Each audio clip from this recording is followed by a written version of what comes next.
Oke, selamat siang Mas dan Mbak sekalian. Selamat siang, Pak. Selamat siang, Pak. Selamat siang, Pak. Baik, sudah jam 13.33, kita mulai saja ya. Saya buka terlebih dahulu. Bismillahirrahmanirrahim. Assalamualaikum warahmatullahi wabarakatuh. Waalaikumsalam Waalaikumsalam warahmatullahi wabarakatuh. Baik, semoga semua selalu dalam keadaan baik dan sehat ya semuanya. Sebelum kita mulai, mari kita lakukan terlebih dahulu berdoa menurut agama dan keyakinan kita masing-masing. Mudah-mudahan kita selalu diberikan kebaikan dan kesehatan. Berdoa dipersilakan. Ini adalah pertemuan kita yang ketiga ya Mas dan Mbak sekalian. Kemudian kemarin saya sudah memberikan beberapa tugas, yaitu yang level pertama, kemudian yang kemarin terakhir level yang kedua. Terima kasih banyak karena komentarnya bagus-bagus ini tulisannya. Saya minta Anda untuk dibatasi saja, tetapi banyak yang menuliskan lebih dari jumlah kata yang diminta. Kemudian banyak sekali yang menggunakan media secara kreatif begitu, sehingga ini juga menjadi sesuatu yang perlu diapresiasi begitu. Cuman ada beberapa catatan kalau bisa diimprove ya, tentu saja yang pertama, beberapa kan saya memberikan komentar ya terkait dengan tata tulis, kemudian tata bahasa, dan lain sebagainya, itu minor, tidak substansi. Tetapi yang substansi adalah ketika Anda diminta menjawab atau diberikan pertanyaan, mohon berikan jawaban yang jelas begitu ya, jadi tidak normatif, tidak mengambang, tidak diplomatis, karena kita bukan politisi ya, kita di sini hidup di lingkungan akademik. Jadi kalau Anda ditanya rasa coklat atau rasa stroberi, ya jawab saja, saya memilih coklat karena begini. Kemudian ada yang lain mungkin menjawab saya lebih suka stroberi karena ini dan seterusnya. Dan it is okay untuk disagree, agree to disagree ya, kita sepakat misalnya ternyata Anda memilih stroberi, saya memilih coklat gitu ya. Selama alasan-alasannya atau rasionalisasinya bisa dipertahankan. Di sini banyak sekali yang menjawab tetapi tidak konklusif, jadi beberapa hanya menceritakan A dan B, dan bahkan ada yang memberikan pertanyaan balik kepada pembaca supaya pembaca yang menentukan sendiri, dan it is not like that ya. Kalau di lingkungan akademik, ketika Anda diberikan pertanyaan seperti ini ya jangan ragu-ragu, jawab saja.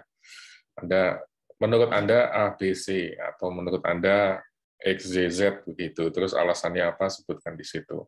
Kalau itu berbeda dengan yang lain, ya nggak ada masalah. Yang penting kita punya basis justifikasi dan rasionalisasi yang valid. Itu yang pertama. Kemudian tidak ada masalah ya penggunaan Padlet, atau ada yang mengalami kesulitan. Jadi tidak perlu dikirimkan ke saya karena di sini sudah ada catatannya semua. Nanti bisa direkapitulasi jawaban Anda ada di mana saja, terus kemudian Anda memberikan komentar ke tempat teman atau dan lain sebagainya. Tapi mudah-mudahan tidak ada masalah ya, Mas dan Mbak sekalian. Atau ada yang mau komentar dulu tentang penggunaan Padlet ini? Saya tidak ada masalah, Pak. Oke. Kalau begitu, mungkin kita langsung masuk aja ke, oh iya, satu lagi barangkali yang perlu di-share adalah tentang coding dan programming. Kemarin ada beberapa yang mengalami masalah dengan PyCharm. Jadi sebetulnya PyCharm itu kan salah satu IDE ya, atau aplikasi yang membantu kita untuk melakukan coding secara lebih mudah begitu. Tapi kalau mau menggunakan tools yang lain yang cukup populer adalah Google Colab atau Google Collaboratory. Ini juga cukup mudah, Mas dan Mbak sekalian. Jadi tinggal di searching saja di situ, di Google, kemudian cari Google Colab. Kemudian Anda bisa login dulu dengan menggunakan username ID Anda. Kemudian kalau sudah ya nanti tinggal buat saja new notebook. Nah, dia akan minta kita untuk login. Contohnya seperti ini. Terlihat jelas ya di tempat Anda? Jelas, Pak. Jelas, Pak. Baik, jadi langsung saja di sini Mas dan Mbak sekalian, misalnya kita ingin melakukan perintah-perintah tertentu begitu ya, sesuai dengan apa yang sudah diberikan di tutorial gitu. Kodenya bisa dituliskan di sini, kemudian untuk menjalankan tinggal diklik tombol panah yang di sebelah kirinya. Cara ini cukup mudah, intuitif, bisa sangat user friendly gitu. Nah, setelah dieksekusi nanti hasilnya akan muncul seperti yang ada di bawah ini. Cuman saya tidak mengapa saya lebih memilih untuk menggunakan PyCharm karena penggunaan resources-nya lebih kecil. Kalau di sini kan ini tergantung pada penggunaan memori, kapasitas hard disk, kemudian harus selalu terkoneksi ke internet ya secara terus-menerus, dan itu mungkin akan menghabiskan cukup banyak bandwidth. Jadi saya memilih untuk menyarankan penggunaan PyCharm karena alasan tersebut. Kemudian kalau nanti ingin membuat kode yang lain lagi, kita bisa tambahkan. Misalnya baris kode X sama dengan 9, kemudian Y sama dengan 7, kemudian kita ingin mencari X ditambah Y misalnya. Kemudian sama juga, kita run saja, klik tombol sebelah kirinya, kemudian akan ketemu hasilnya. 9 ditambah 7 sama dengan 16. Kemudian di sini kita akan bisa menambahkan juga teks, misalnya ini adalah baris perintah penjumlahan.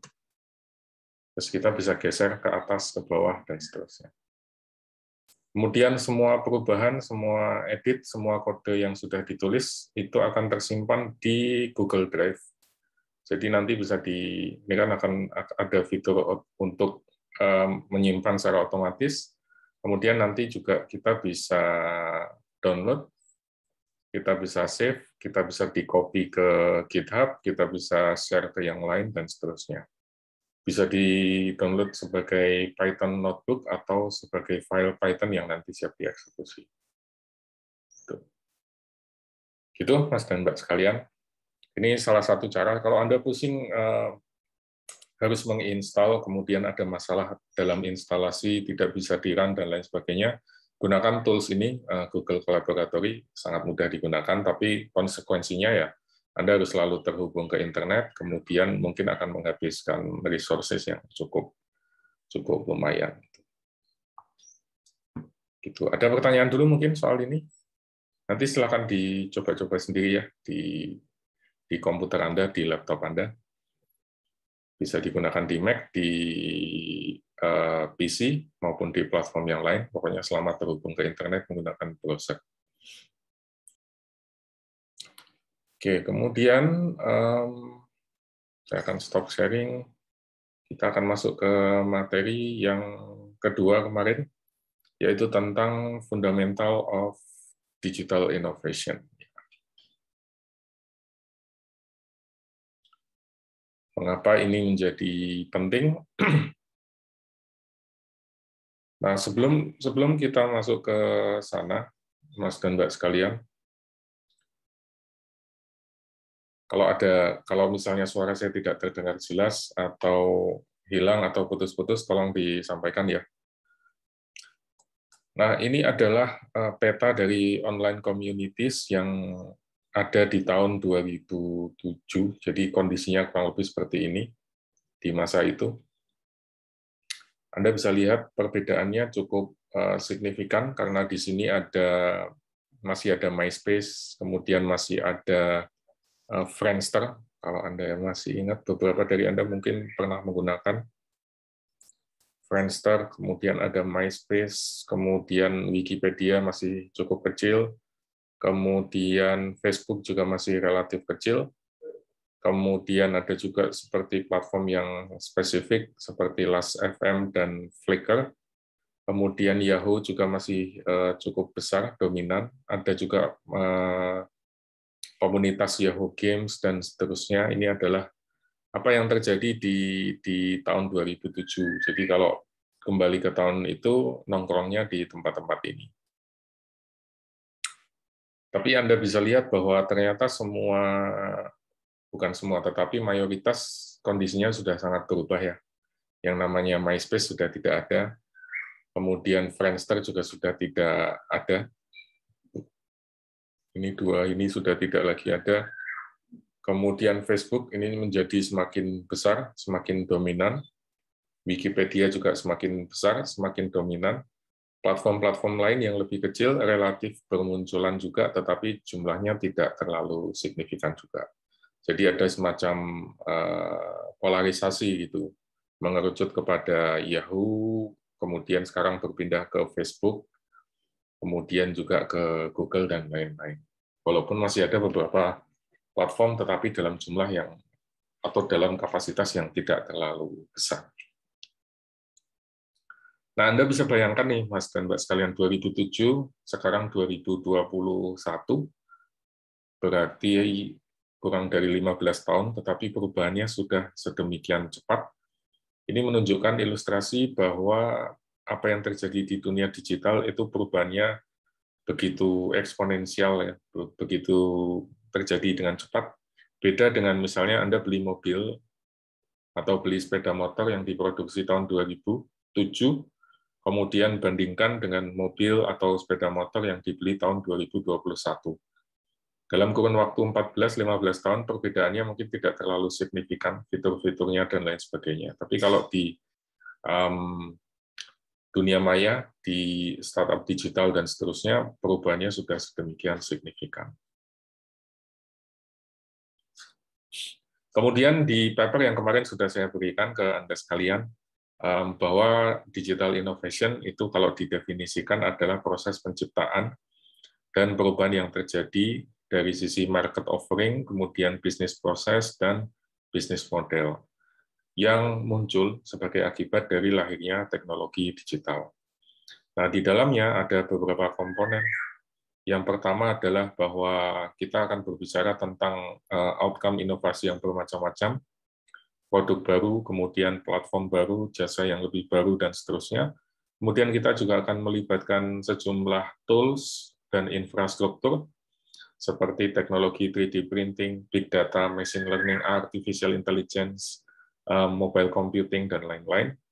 Kemudian yang ketiga, ini yang lebih penting adalah bahwa semua itu akan didifusikan, disebarluaskan, diasimilasikan, diserap, dan diadaptasi dengan konteks yang berbeda-beda, yang spesifik. Dan salah satu implikasinya nanti adalah munculnya platform digital. Platform digital ini nanti akan menjadi pekerjaan kita untuk level yang ketiga. Udah kayak PPKM, level 3. Nah, ini adalah definisi dari platform, dari inovasi digital. Nanti kita akan masuk lebih spesifik lagi. Ada beberapa asumsi ya yang harus kita perhatikan bahwa di dalam inovasi digital itu berbeda dengan inovasi yang sebelumnya. Kalau di inovasi digital itu, kalau di inovasi yang lama, maaf, itu biasanya terjadi secara well-bounded atau terikat untuk produk tertentu, kemudian umumnya tersentralisasi, jadi berada di satu tempat atau di satu laboratori begitu, atau di satu perusahaan. Kemudian yang terakhir biasanya proses inovasi ini itu akan terlihat bisa dibedakan antara input dengan output-nya. Yang sering saya gunakan sebagai contoh atau ilustrasi adalah kalau Anda beli martabak gitu, misalnya nanti habis kuliah ini selesai terus mau cari jajanan nanti sore misalnya, Anda beli martabak, ya martabak itu kan kelihatan ya inputnya.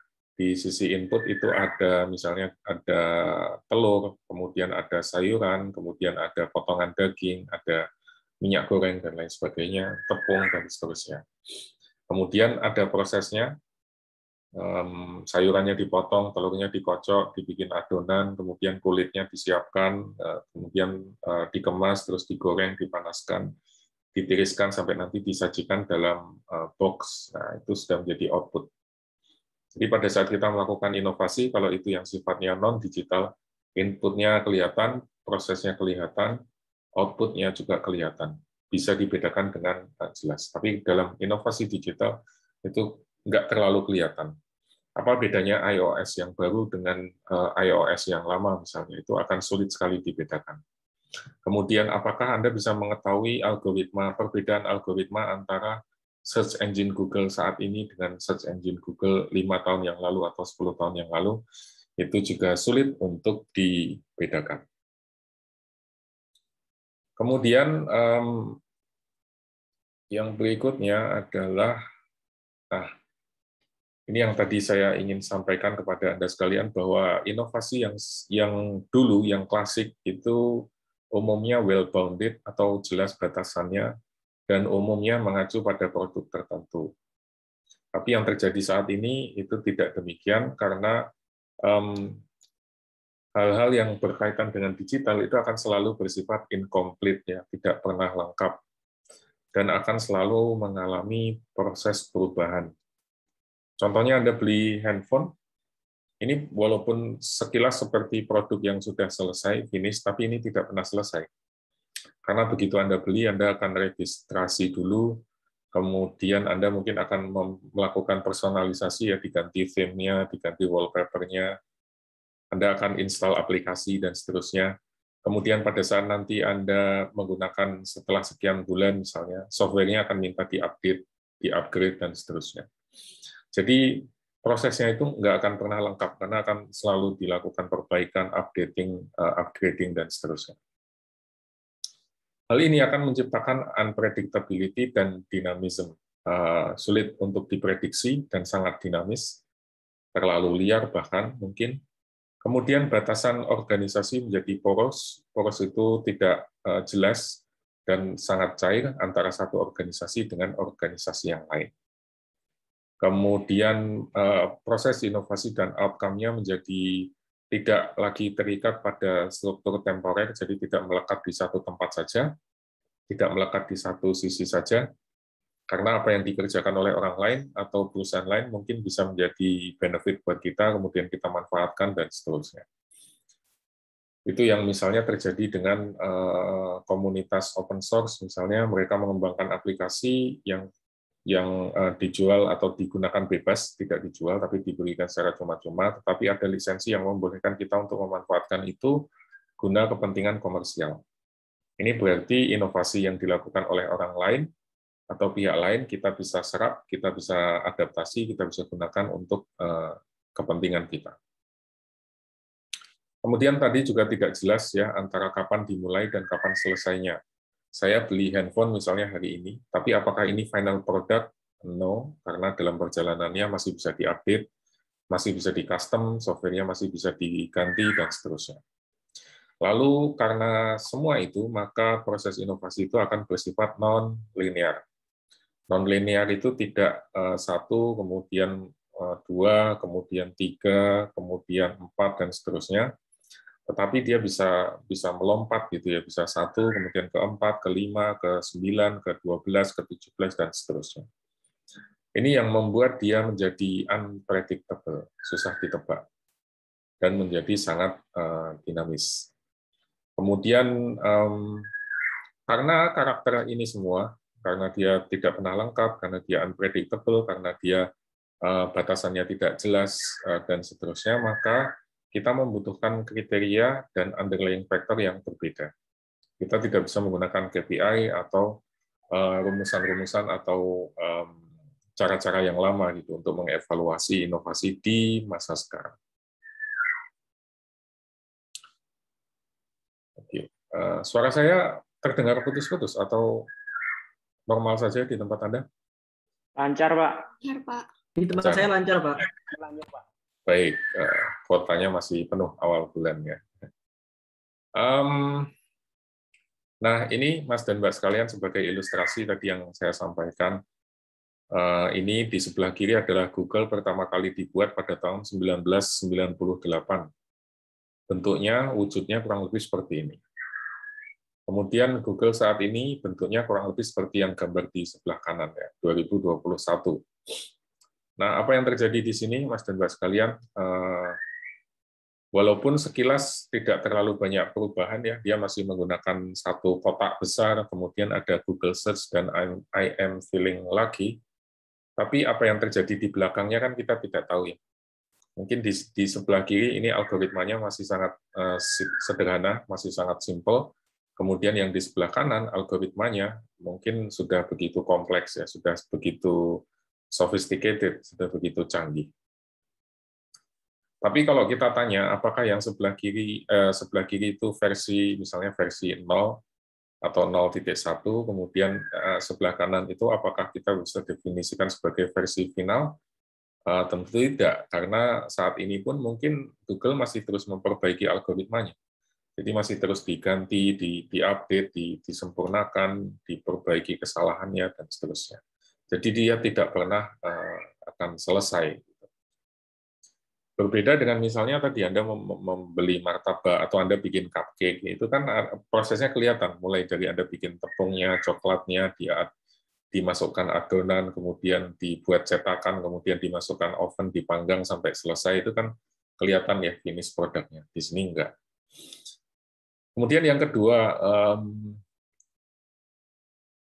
sifat dari inovasi itu dulu sangat tersentralisasi, umumnya dilakukan oleh lab yang besar, dari perusahaan-perusahaan besar itu biasanya punya divisi R&D yang cukup solid. Perusahaan di Amerika yang sangat terkenal adalah Bell Laboratories. Ini melahirkan banyak sekali inovasi-inovasi yang bagus, kemudian banyak menghasilkan engineer-engineer yang kemudian memberikan pengaruh cukup signifikan ke sektor teknologi maupun ke industri. Di sini, Mas dan Mbak sekalian, ada perubahan atau pergeseran dalam konsep yang disebut sebagai distributed innovation. Jadi inovasi itu akan terdistribusi, kemudian akan open, terbuka, kemudian berfokus pada jejaring. Nanti akan saya tunjukkan contohnya. Jadi tidak lagi dikerjakan sendirian, Anda menjadi seorang engineer atau seorang saintis, terus kemudian bertafakur mencari ilham, kemudian nanti kembali lagi untuk mendapatkan sesuatu, enggak kayak gitu, tapi semuanya terdistribusi, ada pembagian kerjanya, kemudian ada kesepakatannya, dan seterusnya. Lalu karena sifatnya yang terdistribusi, maka kita akan melibatkan collection of actors, melibatkan banyak sekali orang. Nah, karena orangnya ada banyak, atau aktornya ada banyak, pihaknya ada banyak, masing-masing punya goals, masing-masing punya motif. Yang satu misalnya tujuannya ingin mengembangkan teknologi. Yang satu lagi mungkin tujuannya ingin meningkatkan market share. Yang satu lagi mungkin ingin mencari profitability. Yang satu lagi mungkin ingin punya nama di sektornya atau di industrinya. Jadi masing-masing punya kepentingan, motivasi, tujuan yang berbeda-beda. Dan ini akan membuat proses inovasi itu jadi semakin kompleks. Anda maunya ke kanan, saya maunya ke kiri. Nanti yang lain inginnya ke atas, ini yang satu lagi inginnya ke bawah, kan sulit ya. Kemudian kesepakatan ini itu sifatnya juga cair, jadi siapapun bisa opt-in, bisa opt-out, maksudnya bisa bergabung, kemudian bisa berpisah. Contohnya ada banyak, misalnya yang cukup terkenal antara Samsung dengan Apple. Dulu di awal-awal mereka bersepakat untuk bekerja sama mengembangkan Gorilla Glass yang menjadi andalan di masa itu ya, supaya layar sentuhnya, touchscreen-nya lebih responsif, lebih bagus, berkualitas tajam, dan seterusnya. Tapi kemudian mereka sepakat untuk tidak lagi melanjutkan dan berkompetisi satu dengan yang lain. Demikian juga Apple misalnya dengan Intel, sebelum ini, 2018-2017 ke belakang, itu Apple menggunakan prosesor buatan Intel. Tetapi ketika Apple meminta kepada Intel kebutuhan teknologi yang lebih bagus, prosesor yang lebih cepat, yang lebih hemat energi, dan seterusnya, Intel tidak bisa menyanggupi, akhirnya dia keluar, kemudian mengembangkan sendiri prosesor ARM-nya yang sebelumnya sudah pernah dikembangkan di masa lalu. Ini menunjukkan bahwa siapapun bisa masuk, bisa keluar dengan lebih mudah, gitu ya. Jadi sangat cair, gitu, kayak ganti pemain aja.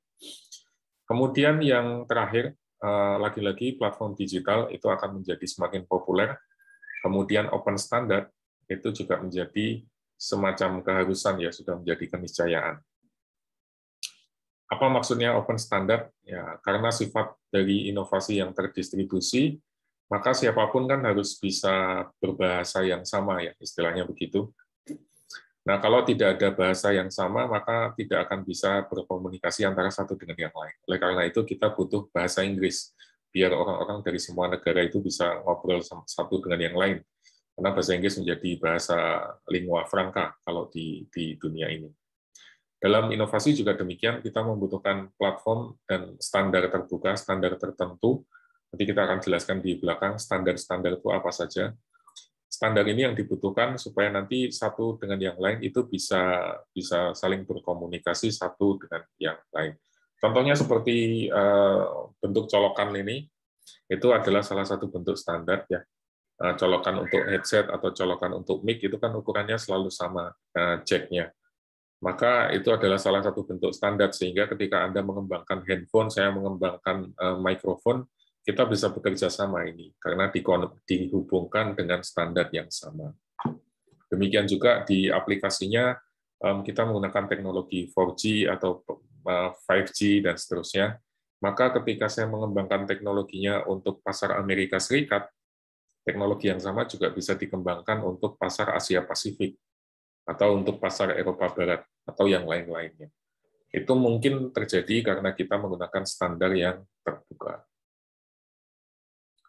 Ini adalah contoh, Mas dan Mbak sekalian, di Apple ini ekosistemnya cukup kompleks, tadi yang saya sampaikan, bahwa mereka melibatkan tidak hanya provider yang sifatnya teknologi, ya. Kalau mereka bekerja sama dengan Intel, AMD, Samsung, dan lain-lain, Foxconn, LG, ARM, itu wajar, bisa dimengerti, karena Apple adalah perusahaan teknologi. Tapi di sisi lain, mereka juga bekerja sama dengan Bose, QLogic, dan Belkin. Ini perangkat yang menunjang multimedia, hiburan, entertainment. Kemudian di sebelah kanan, mereka ternyata juga bekerja sama dengan Capcom, Buena Vista, Sony, EMI, Sega, Dumont.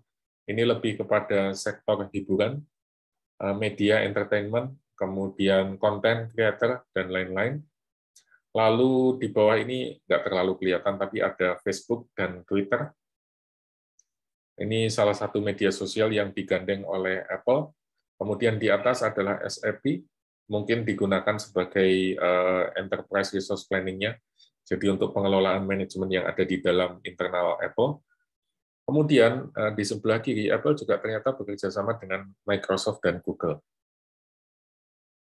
Ini menarik karena di satu sisi Apple dan Microsoft dan Google kan sebetulnya saling bersaing satu dengan yang lain, ya. Microsoft itu mengembangkan sistem operasi Windows, Apple itu mengembangkan sistem operasi Mac OS, dua-duanya saling berkompetisi satu dengan yang lain.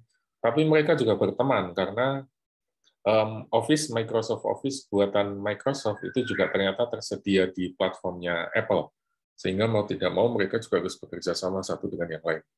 Demikian juga dengan Google. Google di pasar handphone mengembangkan Android sistem operasinya, sementara Apple mengembangkan iOS. Tapi mereka tetap harus bekerja sama karena misalnya di dalam Apple itu ada aplikasi buatan Google. Kita bisa gunakan aplikasi Google untuk Google Meet misalnya, untuk video conference atau meeting, kemudian Google Docs itu juga ada di dalam aplikasinya Apple, kemudian aplikasi seperti Chrome dan lain-lain itu juga tersedia versi Apple-nya, sehingga mau tidak mau mereka harus bekerja sama. Lalu di atas ini ada juga universitas atau kampus, MIT dan Von Humboldt University sebagai mungkin pendukung untuk riset dan lain-lain. Terus apa implikasinya di sini? Jadi Anda bisa lihat ya, Mas dan Mbak sekalian, bahwa ekosistemnya itu sangat luas, sangat dinamis, kemudian multi-industri, multi-sektor. Beda sekali dengan Anda misalnya tadi contoh jualan martabak gitu. Kalau Anda berjualan martabak, ekosistem Anda ya penjual sayur, kemudian supplier telur, kemudian supplier minyak, supplier mentega, supplier daging, kornet, dan lain-lain. Tapi semua itu masih dalam satu ekosistem, masih dalam satu circle, masih dalam satu industri.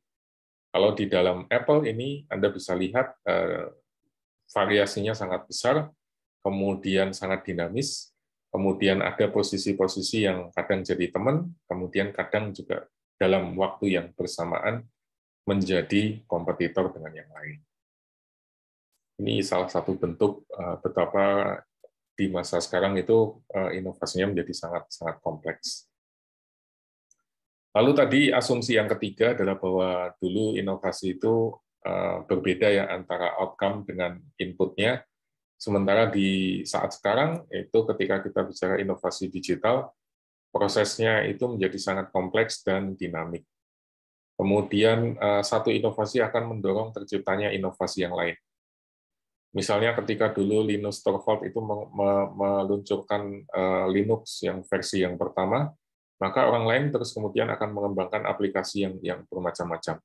Dia akan membuat distro atau distribusi Linux yang berbeda-beda, yang sekarang jumlahnya sudah luar biasa banyak begitu. Kemudian dari sana akan berkembang aplikasi-aplikasi yang beroperasi di bawah platformnya Linux misalnya. Itu mendorong terciptanya waves of innovation. Contoh lain waves of innovation adalah misalnya kita gunakan teknologi 3D printing. Kita punya teknologi 3D printing atau kita punya teknologi virtual reality gitu. Ketika satu industri menerapkan, misalnya Anda mau bikin gedung, kemudian menggunakan jasa arsitek, arsiteknya menggunakan fasilitas virtual reality untuk bisa memvisualisasikan dalam rumahnya seperti apa, gedungnya seperti apa, dan seterusnya. Kemudian 3D printing untuk membuat maketnya, kalau dulu kan harus dibikin manual, sekarang bisa menggunakan 3D printing.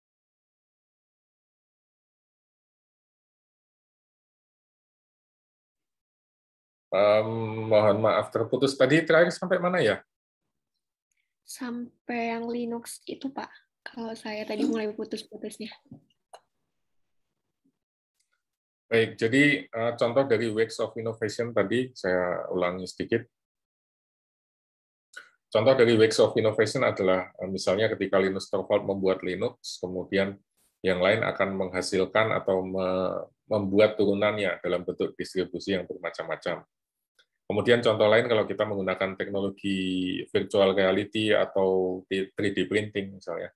Anda mau bikin bangunan menggunakan jasa desainer atau arsitek, mereka menggunakan teknologi itu, maka mau tidak mau setelah Anda sepakat desainnya sudah dipilih, maka nanti kontraktornya juga harus menggunakan teknologi yang sama, kurang lebih. Jadi kontraktornya juga harus tahu penggunaan virtual reality, kemudian 3D printing, supaya ketika nanti mereka akan membangun, memasang instalasi kabel air, dan lain-lain, itu sudah sesuai dengan apa yang direncanakan di depan.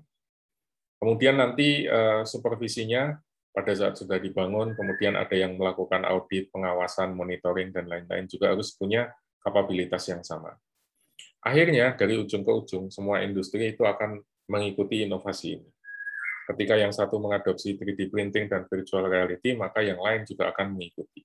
Semuanya akan mau tidak mau ikut untuk berinovasi, karena kalau tidak nanti akan ketinggalan. Maka implikasi yang berikutnya adalah bahwa inovasi itu akan saling mempengaruhi satu dengan yang lain. Anda membuat ini, maka akan mempengaruhi yang lain. Yang lain membuat itu, nanti akan mempengaruhi Anda. Begitu sebaliknya. Sama seperti ketika Gojek melakukan satu perubahan, nanti Grab akan berubah juga. Ketika Grab melakukan inovasi, nanti Gojek juga akan ikut-ikutan. Kemudian platform yang lain, misalnya dengan OVO, kemudian dengan GoPay, dengan Dana, dan lain-lain, mereka juga akan menyesuaikan. Akhirnya semuanya itu akan saling terhubung, saling berpengaruh antara satu dengan yang lain. Ada yang tahu ini apa, Mas, Mbak? Ada yang tahu alat apa ini? Tape recorder bukan, Pak? Agak mirip, ya, tapi belum sempurna. Jadi ini adalah alat yang cikal bakal, bukan cikal bakal flash disk, ya. Tapi di dalamnya ada fitur yang bisa kita gunakan untuk melakukan recording seperti yang tadi Anda sampaikan. Ini bisa kita gunakan untuk merekam karena di dalamnya ada microphone-nya. Tapi di dalam sini juga ada storage-nya. Jadi kita bisa menyimpan lagu sekaligus kita bisa putar, kita bisa play.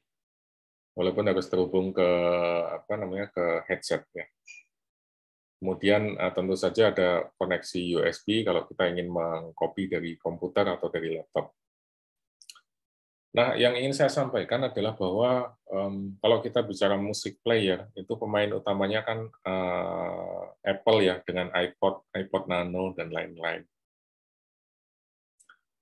Kalau Anda tahu bahwa sesungguhnya Apple bukanlah yang pertama, karena sebelumnya Kreatif ini sudah membuat alat yang kurang lebih cara kerjanya hampir sama. Kemudian kalau Anda kenal flash disk itu yang sekarang sangat populer, banyak sekali produsennya dan seterusnya, itu juga bukan yang sekarang misalnya yang cukup populer SanDisk misalnya. Itu juga bukan yang pertama, karena sebelumnya sudah banyak produsen-produsen yang membuat flash disk semacam ini, USB flash disk semacam ini, walaupun kapasitasnya masih sangat kecil ya, 256 mega. Kalau sekarang flash disk kan bisa, berapa yang paling besar? 32 giga mungkin ya, atau sekitar itu ya. 64 atau 128 giga, jadi sudah jauh berlipat ganda. Tapi yang ingin saya tekankan adalah apa yang menjadi market leader saat ini bukanlah selalu yang menjadi pertama. Gitu. Bisa jadi mereka hanya follower, bisa jadi mereka hanya menyempurnakan, bisa jadi mereka mengambil gagasan atau inovasi yang sudah ada terus kemudian dikembangkan lagi. Ini untuk menunjukkan bahwa sekali lagi innovation itu shaping dan being shaped ya. Jadi dipengaruhi dan mempengaruhi juga yang lain. Itu yang kemudian menciptakan sebuah tren dan lain-lain. Sama juga seperti ketika dulu iPhone membuat iPhone itu diluncurkan kan sebelum itu yang paling terkenal justru BlackBerry ya, yang menggunakan banyak sekali tombol keypad, QWERTY dan lain sebagainya. Lengkap ya sampai gede banget gitu. Tapi terus kemudian Apple muncul dengan hanya satu tombol saja. Itu kan cukup revolusioner di masa itu. Ketika yang lain tombolnya banyak, berlomba-lomba untuk ngasih tombol yang banyak, sekarang Apple menawarkan iPhone dengan satu tombol saja. Tapi kemudian terus itu diadopsi oleh yang lain. Produsen-produsen handphone yang lain, Sony, LG, kemudian Samsung dan lain-lain, semuanya mengadopsi hal yang sama. Semua menggunakan satu tombol, atau mungkin nggak pakai tombol sama sekali. Jadi hanya mengandalkan apa yang ada di layar sentuhnya saja. Sekali lagi ini untuk menunjukkan bahwa shaping dan being shaped itu sangat terlihat ya, sangat mudah ditemukan, sangat mudah dijumpai di inovasi yang berbasis digital. Kalau kita bicara inovasi yang konvensional, misalnya antara Mercedes dengan BMW, dari perjalanannya dari waktu ke waktu itu akan selalu tetap kelihatan ciri khasnya BMW dan ciri khasnya Mercedes misalnya. Kemudian kalau Anda membeli pakaian dari desainer tertentu atau merek tertentu, Anda beli Zara, Anda beli Uniqlo, atau Anda beli H&M, akan selalu kelihatan ya, ciri khasnya antara mungkin Anda lihat sekilas warnanya, lihat sekilas bahannya, kemudian merasakan menyentuh motifnya, itu Anda bisa menyimpulkan ini buatan Zara atau ini buatan H&M dan seterusnya. Tapi dalam inovasi di dunia digital, ciri khas itu mungkin akan menjadi semakin ngeblur ya, karena satu dengan yang lain itu saling mempengaruhi dan dipengaruhi oleh yang lain. Alhamdulillah. Oke.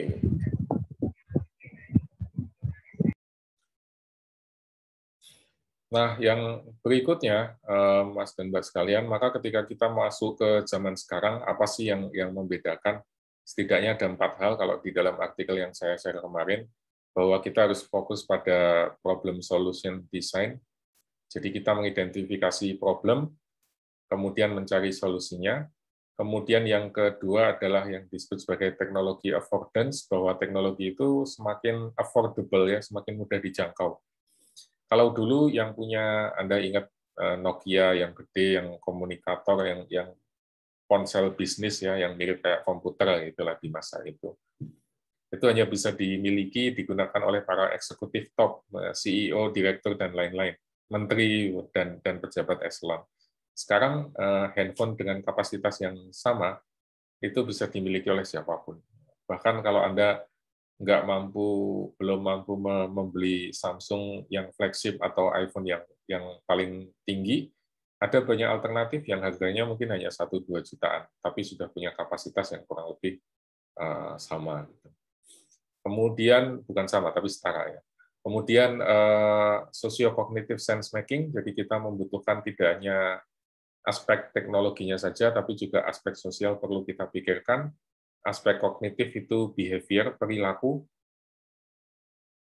Jadi kenapa Facebook menciptakan tombol jempol untuk like misalnya.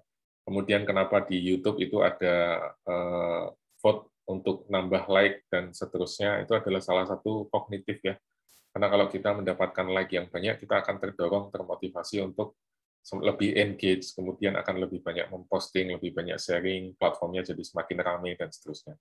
Jadi pemanfaatan aspek perilaku, aspek behavior, aspek sosial itu sangat dominan. Kemudian yang paling penting mungkin adalah ini, kemampuan untuk melakukan orkestrasi. Karena kalau kita menggunakan contoh Apple tadi kan jejaringnya ada banyak, mulai dari universitas, kemudian perusahaan teknologi, kemudian perusahaan multimedia, pembuat konten, pembuat game, bahkan dengan kompetitor. Nah, antara yang satu, misalnya A dan B, itu mungkin kan tidak hubungannya tidak terlalu baik, tapi dua-duanya memberi manfaat buat Anda. A tidak suka dengan B tidak suka dengan A, tapi dua-duanya bekerja untuk platform Anda. Itu dibutuhkan kemampuan orkestrasi yang luar biasa besar. Apalagi kalau ada C, ada D, ada E, dan lain-lain, yang masing-masing punya kepentingan, yang masing-masing hate each other, gitu. Itu butuh skill yang luar biasa untuk mengkoordinasikan itu semua. Karena kalau enggak, nanti B misalnya mengancam, saya mau bekerja untuk Anda, tapi kita kontraknya eksklusif. Saya nggak mau kalau A ada juga di dalam ekosistem ini. Nanti A juga meminta hal yang sama. Nah, itu kan repot kalau Anda tidak punya skill manajemen untuk mengorkestrasikan ini semua dengan baik. Ini beberapa logika baru dalam inovasi di masa sekarang. Kemudian kalau boleh membaca agak lebih ke depan lagi, memprediksikan apa yang nanti akan semakin booming, begitu, akan semakin populer. Beberapa di antaranya adalah lagi-lagi kita membutuhkan social science yang melibatkan komputasi tinggi, kemudian configurational analysis, kemampuan untuk mengkonfigurasikan, mengkombinasikan sumber daya yang ada, yang banyak. Kemudian contoh ya, misalnya Anda ingin dulu pernah saya sampaikan juga, Anda ingin mendesain batik, motif batik, tapi menggunakan matematika fraktal gitu ya, persamaan algoritma untuk membuat motifnya, kemudian ketemu motifnya dicetak dibuat atau digambar oleh pengrajin tradisional dan seterusnya. Itu salah satu bentuk atau contoh configurational analysis. Kemudian mungkin kita harus banyak berpikir tentang complexity theory, dalam artian segala sesuatunya kan sekarang menjadi sangat kompleks, saling mengikat satu dengan yang lain, sehingga untuk mengudari, kalau orang Jawa bilang, membedah, membongkar, itu butuh kemampuan yang luar biasa besar. Ini barangkali beberapa hal yang perlu kita pikirkan untuk di masa-masa yang akan datang. Nah, sampai sini dulu mungkin ada pertanyaan atau komentar. Kalau ada, silakan. Mas dan Mbak sekalian, mudah-mudahan penjelasan saya cukup bisa dimengerti, walaupun agak cepat. Kalau ada komentar atau pertanyaan? Nggak ada? Belum ada, Pak. Belum ada, baik. Kalau begitu kita lanjutkan ke sini. Untuk membedah, untuk membahas lebih lanjut antara apa sih bedanya teknologi yang digital dan analog. Ada yang bisa kasih komentar apa yang ada di sebelah kiri dengan apa yang ada di sebelah kanan? Bedanya apa? Permisi Pak, mau memberi pendapat Pak. Silakan. Menurut saya, kalau misalnya di gambar sepeda ini, inovasinya itu seperti yang udah disebutkan sebelumnya Pak, kayak well bounded. Jadi kayak tidak terlalu misalnya dari beberapa puluh tahun ke belakang sampai sekarang ini inovasinya kayak yang masih seperti itu aja. Sedangkan di sebelah kanan telepon itu udah mulai boundless. Jadi kayak segala macam bisa dimasukin ke dalam telepon seperti smartphone saat ini Pak. Bisa digunakan untuk telepon, internet, kamera dan lainnya. Ya, itu salah satu perbedaan yang cukup signifikan, Mas Fadli ya tadi. Terima kasih. Iya, Yang lain mungkin? Pak, saya coba berpendapat. Yuk, silakan Mbak. Jadi kalau untuk yang di sisi kiri itu, menurut saya yang teknologi analog itu masih menggunakan sistem yang manual, Pak. Atau mungkin masih menggunakan tenaga manusia untuk menghubungkan manusia satu dan manusia yang lain. Sedangkan yang di sisi kanan itu lebih ke pengurangan tenaga manusia, tidak menggunakan tenaga manusia lagi, seperti itu, Pak. Jadi Ya. sistem pengoperasiannya lebih mudah yang kanan. Oke, baik. Jadi tadi yang pertama bentuknya relatif well bounded ya, kelihatan batasan-batasannya. Kemudian yang sebelah kiri itu menggunakan teknologi manusia, tidak memanfaatkan energi yang lain. Sementara yang sebelah kanan itu kita berbicara soal sinyal electricity yang membutuhkan atau menggunakan energi yang berbeda.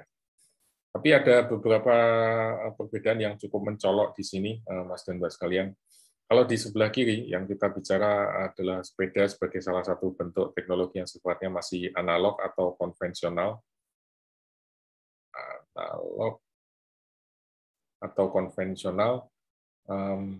Ini semua bisa terlihat secara visual. Dalam artian, Anda kalau ingin berjalan menggunakan sepeda ini kan berarti Anda harus genjot pedalnya, Anda harus putar pedalnya, kemudian pedal itu akan terhubung ke rantai, kemudian rantai ini akan memutar atau menggerakkan roda sehingga rodanya bisa maju ke depan. Kemudian cara mengendalikannya adalah dengan memegang stang ini. Jadi kalau dia ke kiri, dibelokkan ke kiri, dia akan berjalan ke kiri karena rodanya otomatis akan ikut belok ke kiri juga. Sementara kalau ingin belok ke kanan, ya ini tinggal ditarik, belokkan ke kanan, sehingga rodanya akan berpindah ke sebelah kanan. Jadi arah jalannya akan ke kanan. Teknologi analog itu kurang lebih seperti itu. Jadi bisa dilihat secara visual, kemudian kelihatan cara kerjanya, proses kerjanya, sehingga ketika terjadi masalah, ya misalnya ketika digenjot kok rodanya tidak berputar, Anda bisa menganalisis ya, bisa mencari sumber masalahnya secara langsung. Mungkin rantainya tidak lancar karena tidak dikasih pelumas, tidak dikasih minyak sehingga tidak bisa berputar dengan lancar. Atau mungkin rantainya ada yang putus nih sambungannya. Atau mungkin sumbu rodanya ini bermasalah karena mungkin sudah karatan, tidak pernah diminyaki dan lain-lain. Sehingga dari situ Anda tahu, terus kemudian bisa membayangkan, bisa mengoperasikan, bisa memperbaiki, dan lain-lain. Itu kalau teknologi analog. Kalau teknologi digital, itu berbeda. Ini sebagai mbah buyutnya teknologi digital, telepon itu sangat tidak terlihat, ya, sangat intangible. Karena Anda memutar nomor di sini, kemudian berbicara di sini, terus speakernya di sini, kebalik kayaknya ya, speaker dan mikrofon. Tapi intinya adalah ketika Anda memutar nomor, dial ke nomor tertentu, terus kemudian Anda berbicara di sini, suara Anda akan terekam, kemudian terkirimkan ke orang di seberang sana. Sebaliknya, dia yang berbicara di sebelah sana itu akan berbicara, terus kemudian suaranya terdengar di telinga kita. Semuanya terhubung lewat sebuah kabel yang mengirimkan sinyal elektronik dari pesawat telepon yang satu ke yang lain. Yang terjadi di sini adalah segala sesuatunya menjadi intangible, menjadi tidak kelihatan. Dan manusia itu secara alamiah, secara natural itu tidak terbiasa untuk dealing dengan things like this. Dealing dengan sesuatu yang intangible itu tidak punya bayangan. Karena pola pikir kita yang melihat secara segala sesuatunya itu yang ada wujud fisiknya dan lain-lain. Sehingga ketika teknologi ini berkembang dengan cepat, kita akan kemudian sulit memprediksi ini akan jadi kayak apa ya, dampaknya nanti seperti apa, itu sulit sekali dibayangkan karena manusia memang secara umum tidak punya kemampuan untuk berpikir di level yang abstraksi tingkat tinggi. Sementara kalau sepeda, kita bisa membayangkan karena kelihatan. Kalau kita ingin sepeda ini lebih cepat, ya gampang aja, itu aksesorisnya dibuangin semua biar bobotnya lebih ringan. Kalau kita ingin lebih jauh misalnya, ya rodanya diganti yang diameternya lebih besar, sehingga dia bisa putarannya lebih banyak misalnya. Kita bisa membayangkan inovasinya, kita bisa membayangkan dampaknya, hasilnya seperti apa. Kalau di dunia digital itu tidak terlihat. Inilah mengapa sekarang media sosial berkembang, internet berkembang, tapi muncul unintended consequences. Media sosial menjadi tempat untuk saling, misalnya untuk saling melakukan pencemaran nama baik, atau media sosial menjadi tempat untuk penyebaran hoax, penyebaran informasi yang tidak benar, digunakan untuk kepentingan politik dan lain-lain. Itu kan tidak pernah kita bayangkan sebelumnya. Dulu kita membayangkan ya Instagram itu hanya untuk foto-foto, Twitter hanya untuk ngomong sesuatu yang simple ya, 140 karakter. Facebook digunakan untuk media sharing kegiatan kita dengan teman-teman. Ternyata sekarang berubah menjadi sesuatu yang berbeda. Tidak pernah ada dalam bayangan kita secara umum. Nah, dalam konteks yang lebih spesifik lagi, ketika kita ngomongin inovasi digital, itu kita berurusan dengan sesuatu yang sifatnya fisik, ada physical materialnya, handphone ini ada fisiknya, tapi di dalamnya juga ada material digital, yaitu software-nya, kemudian aplikasinya, kemudian algoritmanya, kemudian mungkin teknologi kalau ada AI-nya atau sensornya atau apapun itu yang sifatnya intangible. Nah, masalahnya muncul ketika kedua hal ini saling berinteraksi satu dengan yang lain. Kita punya inovasi yang menghubungkan, yang mengaitkan, yang saling terkait antara physical dan digital. Itu membuat perpaduan ini akan membuat inovasi digital itu menjadi sulit untuk diukur, diukur, terus kemudian dianalisis, diprediksi, dilihat dampaknya, dan lain-lain. Itu menjadi sulit sekali. Nah, ini barangkali yang sangat penting ya, mungkin Mas dan Mbak sekalian perlu menjadi catatan khusus untuk bagian ini, adalah fundamental properties of digital technology. Apa yang dimaksud dengan properti dasar teknologi digital? Itu ada dua, yang pertama adalah reprogrammability, dan yang kedua adalah data homogenization. Reprogrammability itu akan mengikuti von Neumann architecture, sementara data homogenization segala sesuatunya akan diproduksi, diubah menjadi kode biner. Beberapa sudah menjawab ini di Padlet yang terakhir, jadi terima kasih sudah membaca papernya cukup dalam sampai ke bawah, terus kemudian melihat videonya juga. Nah, saya coba jelaskan satu persatu ya. Ini adalah von Neumann architecture. Jadi komputer yang kita miliki, laptop, gadget, termasuk juga iPad, tablet, kemudian handphone, itu semua akan mengikuti arsitektur semacam ini. Jadi di sini ada inputnya, kemudian di sini ada prosesnya, di tengah, kemudian ada outputnya.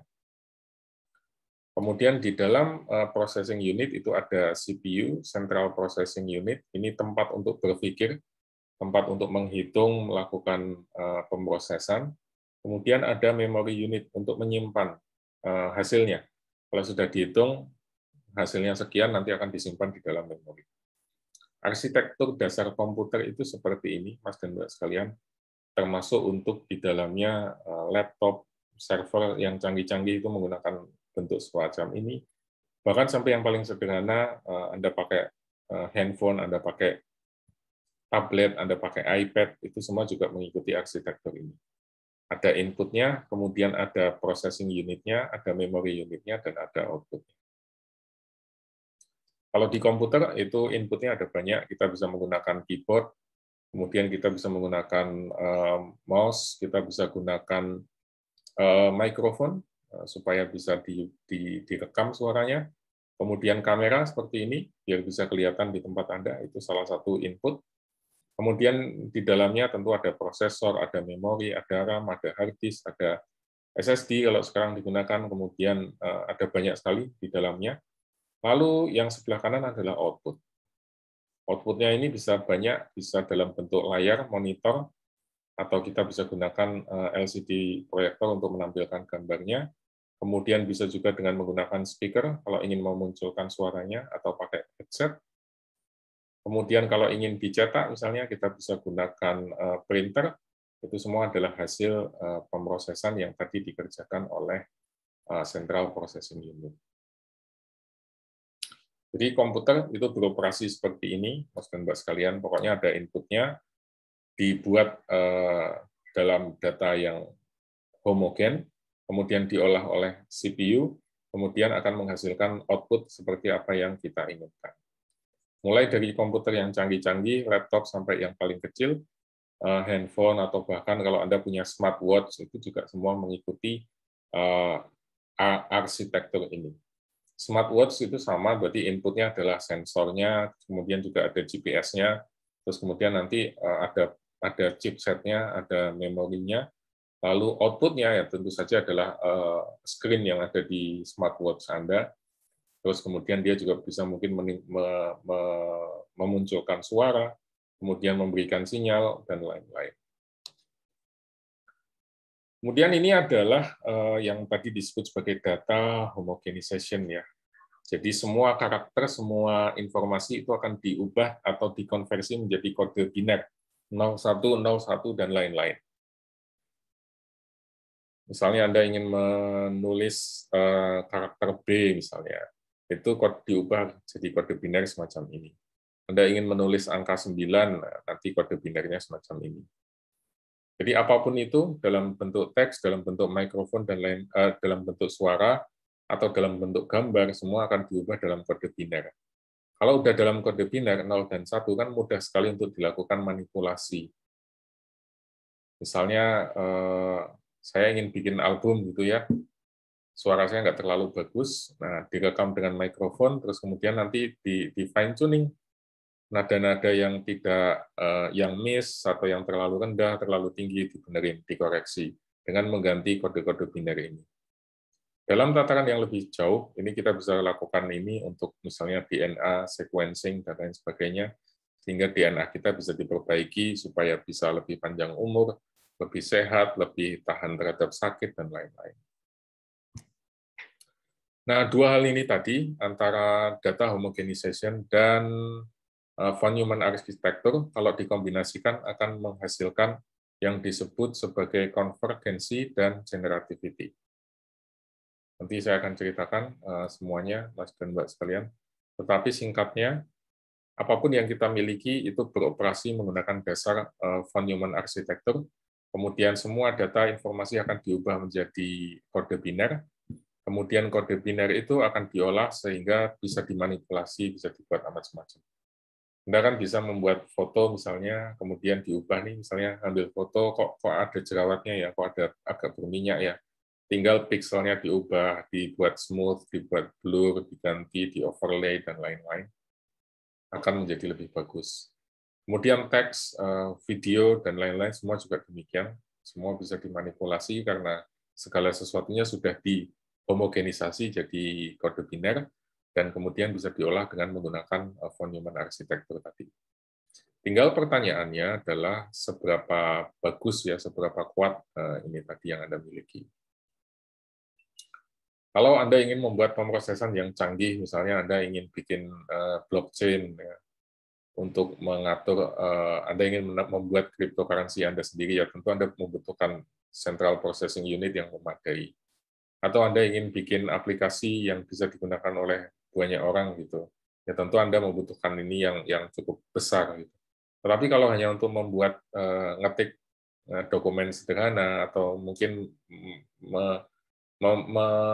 misalnya di rumah Anda Anda pasang CCTV, terus Anda akan kirim atau Anda akan buat itu supaya bisa dimonitor dari jarak jauh misalnya. Ya, mungkin tidak membutuhkan central processing unit yang terlalu tinggi. Tapi mungkin memorinya harus cukup besar karena akan menyimpan video, rekaman gambar, dan lain-lain yang cukup banyak. Tapi kalau misalnya keperluannya lebih sederhana, hanya untuk digunakan ngetik saja yang sederhana atau untuk membuat dokumen dan lain-lain, ya mungkin tidak membutuhkan central processing unit yang terlalu tinggi. Nah, ini dua hal yang menjadi karakter utama, Mas dan Mbak sekalian, inovasi digital. Kalau sampai sini dulu, mungkin kalau ada pertanyaan, monggo silakan. Atau mau dikonfirmasi, atau ada hal-hal yang mungkin masih membingungkan, barangkali. Pak, saya ingin bertanya, Pak. Yuk, silakan Mas Cahyo ya. Iya, tadi Bapak menyinggung tentang blockchain juga. Pada topik hari ini kan ini tentang inovasi ya Pak. Kita tahu bahwasannya semakin hari inovasi itu semakin cepat dan inovasi ini tidak bisa dihentikan. Bagaimana kalau atau GPU atau processing unit itu semakin hari itu semakin murah, semakin cepat sehingga blockchain itu untuk menambang tidak perlu lama gitu Pak. Bagaimana, apakah akan mengubah landscape finance bisnis seperti itu? Terima kasih Pak. Bisa jadi ini maksudnya blockchain untuk cryptocurrency ya. Karena untuk keperluan yang keperluan blockchain kan bisa digunakan untuk banyak sekali keperluan ya. Cryptocurrency hanya salah satu. Kalau inovasinya semakin canggih, CPU-nya semakin murah, processing unit-nya semakin mahal, ya nanti akan hukum ekonomi akan berlaku, Mas. Kalau permintaannya terlalu banyak, sementara supply-nya sedikit, ya kan harganya akan naik. Tapi sebaliknya ketika supply-nya banyak, karena teknologinya sudah tersedia, ya otomatis nanti harganya akan murah. Kriptonya harganya akan turun, kemudian mungkin akan mencapai equilibrium yang baru, dan seterusnya. Jadi menurut saya nanti yang terjadi akan terus-menerus muncul equilibrium yang baru gitu, seiring dengan perkembangan teknologi yang semakin canggih.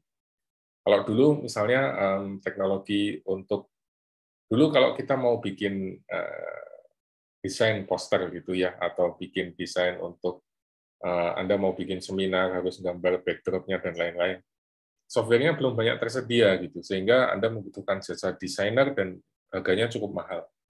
Tapi zaman sekarang kan banyak sekali platform yang bisa dipakai, misalnya kita bisa gunakan Canva gitu, harganya murah, terus kemudian kualitasnya juga bagus, maka itu akan menggeser. Jadi kalau dulu tarif jasa desain itu sangat mahal, sekarang tarif jasa desain menjadi jauh lebih affordable. Nah, itu juga rasanya akan terjadi di tempat-tempat lain. Kalau nanti teknologinya semakin maju, kemudian semakin murah, ya otomatis akan tercipta equilibrium yang baru. Gitu. Kalau dulu harganya sekian, sekarang nanti akan berubah jadi sekian, dan seterusnya. Intinya begitu, Mas. Mungkin akan tercipta equilibrium yang baru. Baik, terima kasih. Oke, kita lanjut ya. Yang berikutnya setelah convergence dan generativity. Nah, convergence dulu mungkin yang pertama adalah bahwa konvergensi itu sesuai dengan namanya ya. Jadi dulu misalnya jauh nih, antara A dan B itu berjauhan, tapi lama-kelamaan dia akan semakin mendekat sehingga hampir berjalan beriringan. Ini yang disebut sebagai convergence. Kebalikannya adalah divergent. Jadi dari yang awalnya satu atau mendekat itu kemudian akan berubah atau akan menjauh gitu. Ini divergence kebalikannya. Nah, yang terjadi di inovasi digital adalah konvergensi karena yang pertama bring previously separate user experience. Jadi sebelumnya alat-alat itu terpisah ya. Kalau Anda bayangkan dulu kalau mau nonton TV ya pakai televisi, kemudian kalau mau telepon teman ya harus pakai mesin telepon. Kemudian kalau ingin mendengarkan audio ya berarti Anda harus punya set tape, amplifier, dan seterusnya. Kalau Anda ingin mendengarkan musik, mungkin Anda harus punya CD player atau pemutar disk gitu ya, sehingga membutuhkan banyak sekali piranti yang terpisah.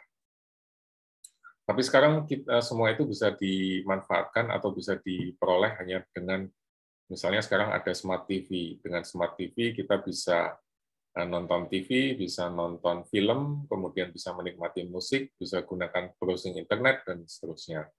Mobile phone ini juga contoh bring previously separate user experience. Kalau dulu kita ingin memotret itu harus pakai kamera, kemudian ingin telepon harus pakai telepon, ingin akses internet harus pakai komputer, semuanya jadi satu ya. Jadi beneran user experience yang semua terpisah itu nyatu jadi satu alat ini. Makanya kemudian orang kan sekarang jadi jauh lebih khawatir kalau kehilangan handphone daripada kalau dia kehilangan dompet misalnya, karena ini sudah menjadi semakin terintegrasi dan banyak kehidupan kita yang bergantung di alat ini. Kemudian yang kedua adalah embedded into previously non-digital physical artifact. Jadi artefak fisik yang sebelumnya non-digital, yang sebelumnya konvensional, itu ditambahkan elemen digitalnya.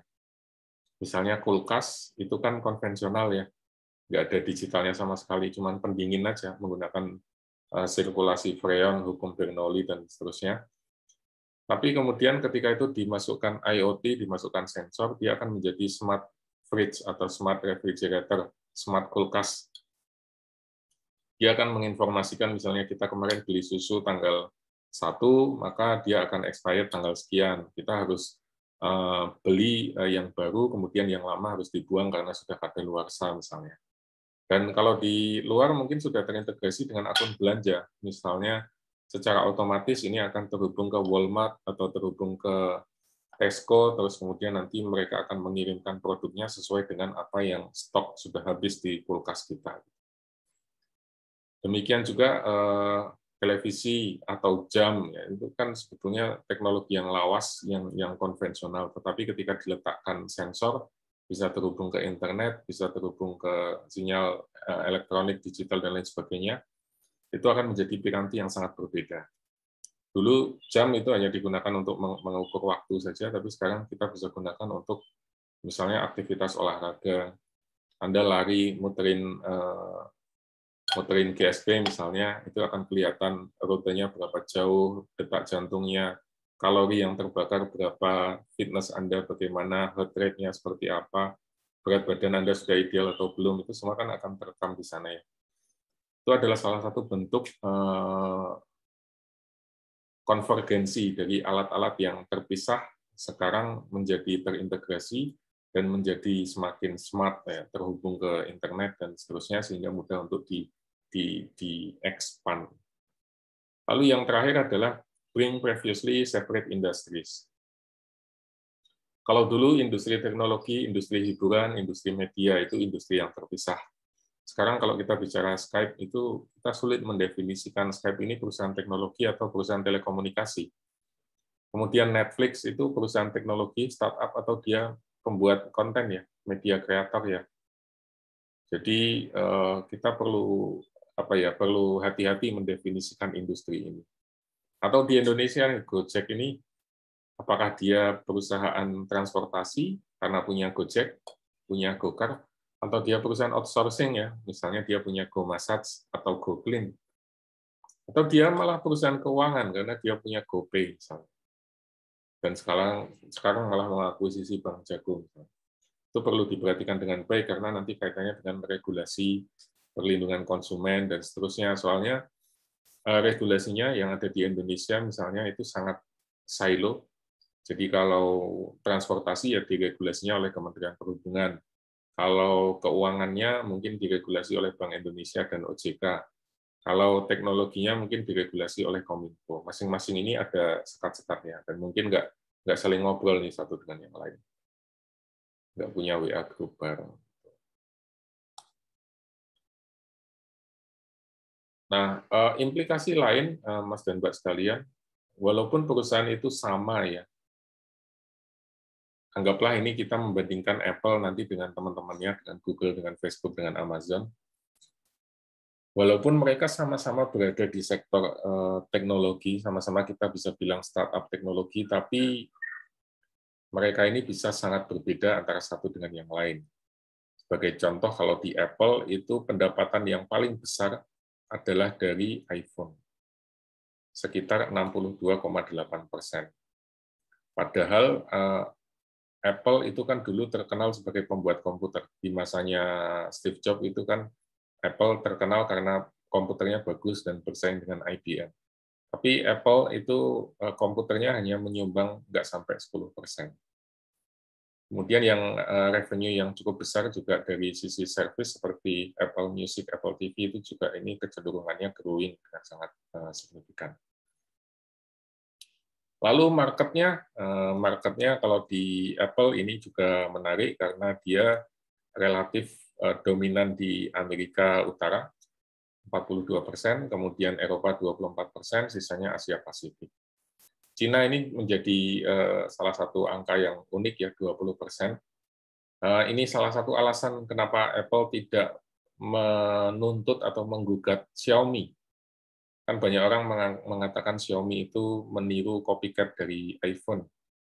Tetapi Apple mendiamkan saja karena Apple punya 20% kontribusi pendapatan dari Cina, sehingga kalau Xiaomi digebuk, ya 20% ini akan hilang.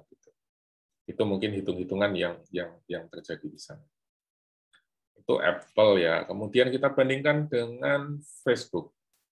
Facebook ini penghasilan utamanya 98,5%, hampir semuanya itu dari iklan. Kemudian marketnya sama dengan Apple, paling besar adalah Amerika, tapi dari sisi Eropa dan Asia Pasifik juga cukup tinggi. Nah, yang menarik nih yang di bawah nih. Facebook itu revenue per user, jadi satu orang user Facebook itu akan memberikan $35 kepada Facebook. Setiap ada satu orang yang bergabung gitu, Facebook income-nya naik $35. Anda ngajak adik, teman, kakak, saudara, sepupu, semua misalnya 5 orang, ya mereka akan mendapatkan 5 kali $35. Sementara Netflix itu hanya $30. Ini unik ya, karena Facebook itu kan free, gratis. Tidak perlu membayar. Anda untuk menjadi anggota Facebook itu tidak perlu membayar. Kecuali kalau Anda ingin masang iklan, itu berbeda. Tapi untuk menjadi anggota kan gratis. Sementara Netflix itu kan harus bayar. Ada subscription fee-nya. Ada biaya bulanan yang harus Anda bayar. Ada paket-paket yang berbeda gitu. Bayangkan ya, yang berbayar saja revenue per user-nya itu masih lebih rendah daripada yang gratis. Ini mengindikasikan bahwa sesungguhnya kita adalah produk, we are the product. Jadi kita yang sesungguhnya dijual kepada pemasang iklan. Itu kalau menggunakan kacamata Facebook. Lalu kita bandingkan lagi misalnya dengan Microsoft. Nah, Microsoft ini lebih imbang karena dia adalah yang paling tua di antara yang lain, hampir sama usianya dengan Apple. Kontribusi terbesar dari Amerika, sisanya 49% dari Asia, Eropa, dan seterusnya. Tapi portofolionya nih cukup balance, karena pasar Windows-nya 17,7% sistem operasinya. Kemudian Office-nya, paket Office-nya 25%. Kemudian sekarang yang lagi growing adalah server dan cloud, Microsoft Azure. Ini juga 23%, seperempatnya. Lalu sebagian yang kecil ada LinkedIn, kemudian ada Bing, kemudian ada Xbox, itu dalam komposisi atau persentase yang lebih kecil. Terus belakangan Bill Gates masuk ke pertanian, membeli lahan pertanian yang cukup luas, tapi itu di luar Microsoft. Cuman ini menunjukkan bahwa Microsoft itu menjadi perusahaan yang seperti konglomerasi gitu ya. Sumber income-nya banyak, terdistribusi, dan dia relatif cukup stabil. Bandingkan dengan satu lagi Amazon. Amazon ini jauh lebih dominan di Amerika karena pasarnya 69%, hampir 70% itu di Amerika. Kemudian Eropa dalam jumlah yang tidak terlalu besar, dan sisanya hanya 11%. Tapi ada sesuatu yang menarik ya, walaupun dia paling besar dari online store-nya, toko online-nya, tapi dari sisi third party seller-nya naik, kemudian Amazon Web Service, cloud service-nya ini juga naik. Sehingga ada pergeseran dari bisnis yang semula konvensional masuk ke bisnis yang sifatnya jauh lebih digital lagi.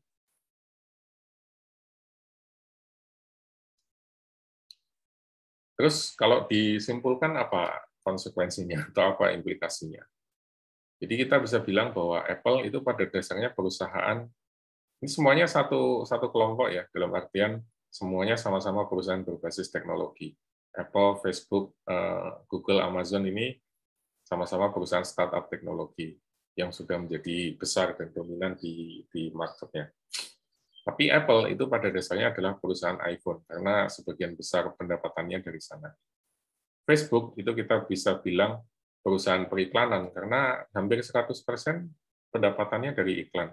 Demikian juga dengan Google. Google itu bukan perusahaan teknologi, tapi perusahaan advertising, karena pendapatannya dari iklan, walaupun dia punya jasa atau layanan yang cukup banyak ya, terdiversifikasi, termasuk tadi yang saya tunjukkan, Google Colab untuk coding dan programming. Tapi pada dasarnya dia mengandalkan income-nya dari iklan, mirip seperti Facebook. Kemudian Amazon itu masih setia menjadi online store dan marketplace, walaupun tadi komposisi untuk digital cloud-nya, AWS-nya sudah mulai naik. Microsoft itu seperti yang saya sampaikan, dia menjadi seperti konglomerat, terdiversifikasi dengan baik. Terus pelajarannya apa?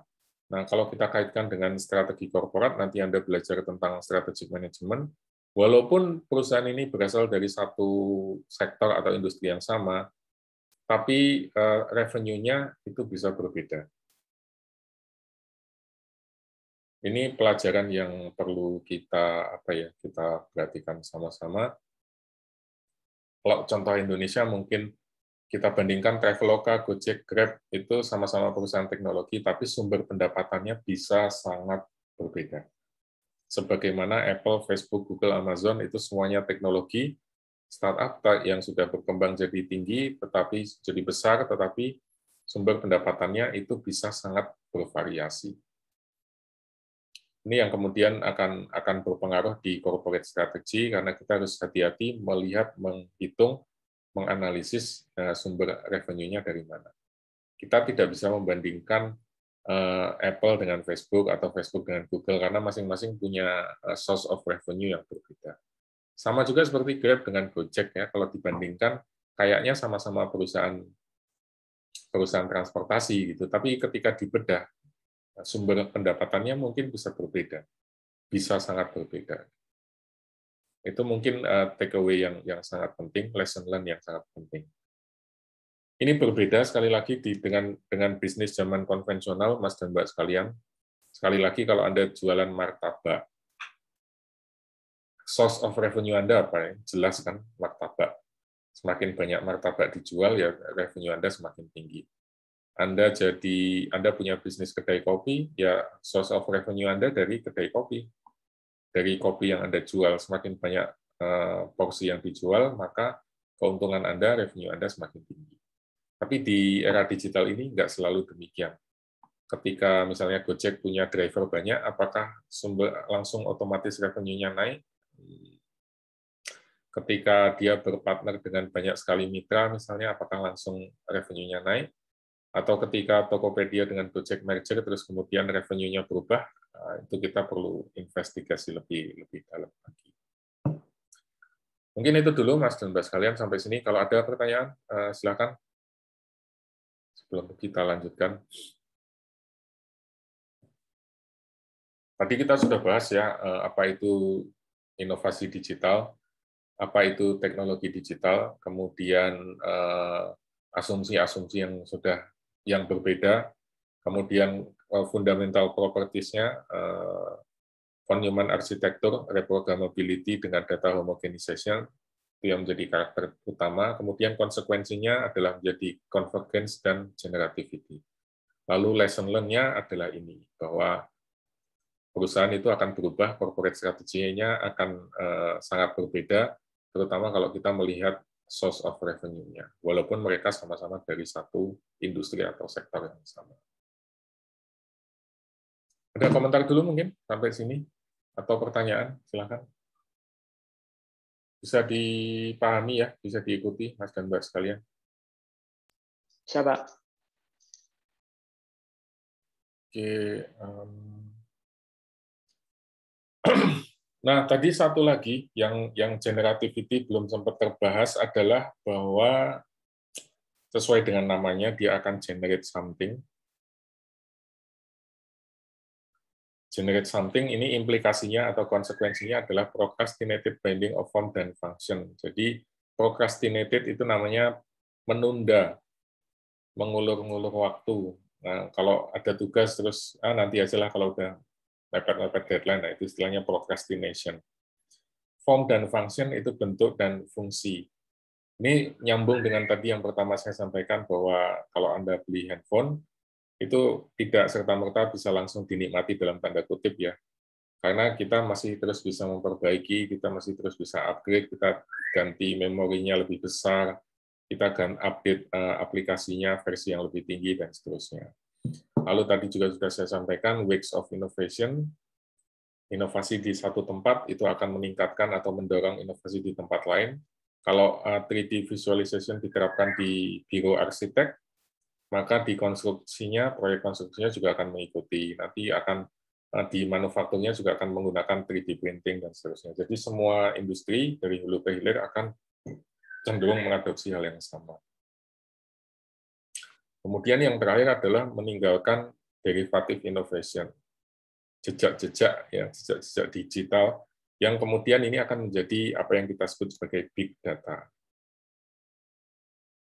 Tapi misalnya Anda punya smartwatch, terus Anda sore ini mau lari, muterin GSP gitu ya, olahraga, jogging. Data Anda satu orang itu mungkin doesn't matter. Tapi kalau ada 100 orang, misalnya sore-sore itu kan bisa ramai banget tuh. Ya, ada 100 orang yang jogging muterin GSP, itu datanya bisa dianalisis lebih lanjut. Misalnya mereka biasanya berapa kilometer, kemudian berapa lama waktu yang diperlukan, dan seterusnya. Karena dari situ kan langsung ketahuan. Secara agregat waktu yang diperlukan sekian jam. Kemudian energi yang terbakar sekian. Kalau dari situ terus kemudian kita jual atau kita tawarkan produk gimana ya? Kalau kita bekerja sama dengan provider atau penyedia minuman energi misalnya, isotonic drink dan lain sebagainya, mungkin nggak ya dibikin dibikin kolaborasi dan lain sebagainya. Itu akan memunculkan potensi-potensi atau peluang-peluang yang luar biasa. Sama seperti Gojek atau Grab misalnya, kalau anggaplah Anda ngekos di Jalan Kaliurang gitu ya, terus Anda biasanya kalau beli makan, misalnya siang beli nasi Padang, malamnya beli bakso atau nasi goreng misalnya. Informasi Anda satu orang itu doesn't really matter, tapi ketika dikumpulkan ada ratusan atau ribuan mahasiswa yang ngekos di Jalan Kaliurang, itu nanti akan ketemu polanya. Anak-anak yang ngekos di Jalan Kaliurang itu ternyata umumnya itu spendingnya dalam satu hari 50.000 misalnya. Makanan yang dikonsumsi umumnya makanan-makanan yang berat, yang karbonya tinggi, sehingga Gojek bisa mengcustomize nih nanti promo-promonya yang seperti ini dan seterusnya. Kemudian nanti juga bisa dibandingkan gimana ya kalau dibandingkan dengan yang ngekos di daerah Jalan Magelang misalnya, atau Jakal bawah dan Jakal atas misalnya. Nanti akan ketahuan secara agregat yang Jakal atas itu mungkin lebih concern ke makanan-makanan yang penting murah misalnya. Sementara yang Jakal bawah mungkin lebih sudah mulai muncul ke arah-arah makanan yang sehat, yang yang organik dan lain-lain. Sehingga dari situ nanti bisa memberikan informasi kepada penyedia jasa dan pemilik data untuk melakukan kustomisasi. Ini adalah contoh aplikasi tadi von Neumann Architecture bentuknya, bahwa ini dikembangkan oleh NVIDIA untuk memperbaiki koneksi. Kan kita menggunakan video conferencing nih. Kemudian kalau sinyalnya nggak bagus, maka apa yang saya ucapkan dengan visualisasinya, gambarnya mungkin patah-patah. Gitu. sehingga membuat Anda merasa tidak nyaman mendengarkan atau melihat, menyimak kuliah. Tapi dengan teknologi ini, NVIDIA itu mengembangkan semacam artificial intelligence untuk membuat ketika koneksinya tidak terlalu bagus, dia akan mereplikasi atau memprogram ulang sehingga secara visual orang yang ada di sana itu tetap berbicara dengan normal, dengan kecepatan normal, dengan mimik muka, gesture yang natural. Sehingga dari sisi Anda sebagai pendengar itu seperti seolah-olah tidak ada gangguan. Dan itu akan membuat kuliahnya jadi jauh lebih nyaman, meetingnya jadi jauh lebih nyaman. Nah, dari semua itu, dari convergence, kemudian dikombinasikan dengan generativity, itu akan memunculkan beberapa implikasi atau konsekuensi. Yang pertama adalah platform digital. Ini nanti sebagai tugas untuk level 3 ya. Nanti kita akan masuk ke sini. Platform digital itu seperti sebuah building block yang memberikan dasar fondasi bagi perusahaan lain untuk bisa mengembangkan complementary product atau complementary service. Ini bukan sesuatu yang baru, tetapi karena adanya teknologi, dia akan keterjangkauannya jadi jauh lebih besar. Anggaplah ini seperti sebuah pasar gitu ya, market. Nah, pasar ini kan sebetulnya disediakan oleh Pemkot atau Pemda misalnya, yang punya lahan, punya gedung, terus dibuka jadi pasar. Terus disewakan. Kalau Anda mau datang ke sini, ya silahkan nanti bayar sewanya sekian. Ini dari sisi seller, penjualnya. Sebaliknya nanti dari sisi pembeli, kalau mau datang ke pasar, ya bayar subsidi atau retribusi, atau bayar parkir misalnya. Jadi Pemdanya atau pemerintahnya dapat income dari dua sisi, dari penjual maupun dari pembeli. Terus silahkan nanti jualan di sana, diregulasi, diatur, hanya boleh jualan makanan atau sayuran atau ikan. Mungkin juga bisa diatur bahwa kalau sudah ada produsen atau penjual ikan, ya yang lain yang ingin masuk ya jangan jualan ikan, tapi jualan daging atau jualan telur atau jualan produk yang lain supaya tidak saling berkompetisi satu dengan yang lain. Ini bisa dikelola atau diatur oleh si platform owner-nya atau pemilik market-nya. Ini adalah contoh platform ya, Mas dan Mbak sekalian. Cuman ini platform yang konvensional. Kalau Anda punya market, anggaplah pasar Kolombo yang ada di Jakal itu, maka yang akan menjadi penjual dan pembeli mungkin ya orang-orang yang tinggal di seputaran Jakal saja, atau radius 3 km, 5 km dari sana. Kalau Anda tinggalnya di Bantul atau Anda tinggalnya di Kulon Progo, ya kayaknya unlikely banget Anda akan belanja di Jakal gitu. PR banget gitu kalau tinggalnya di Bantul atau Kulon Progo, tapi belanja kebutuhan pasarnya harus ke Jakal. Kecuali kalau sekalian pulang kuliah ke kampus atau apa gitu. Nah, itu yang terjadi dengan platform tradisional. Tetapi dengan platform digital, karena kita menggunakan digital teknologi, maka keterjangkauannya menjadi unlimited. Anda mau di Jakarta, Anda mau di Kalimantan, ya selama Anda punya akses internet, ya Anda bisa mengakses market ini. Bahkan kalau Anda lagi ikut Steve Jobs, Jeff Bezos atau Richard Branson jalan-jalan keluar angkasa gitu, dan di sana ada internet, Anda bisa ikut berpartisipasi di situ dengan membeli produk atau menjual. Ini yang membuat platform digital semakin mengemuka. Jadi karena keterjangkauannya yang begitu luas, unlimited, maka dia bisa mengancam perusahaan-perusahaan yang sebelumnya tidak berbentuk platform. Kemudian dia juga bisa berisiko mengganggu lokal player yang sudah established atau yang sudah existing. Kemudian, ini besok mungkin saya sampaikan aja di belakang, saya skip dulu. Yang kedua adalah emergence of distributed innovation, karena fundamental properties tadi, karena inovasinya yang less bounded,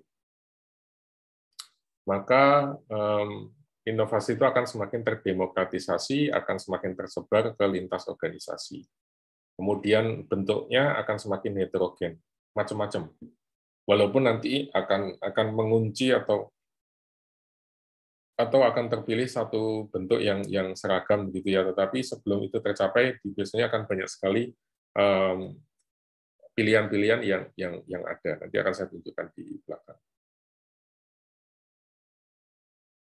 Cuman implikasinya, Mas dan Mbak sekalian, karena inovasinya terdistribusi, maka knowledge-nya juga akan semakin heterogen. Kemudian ini membutuhkan manajemen knowledge yang bagus, pasti.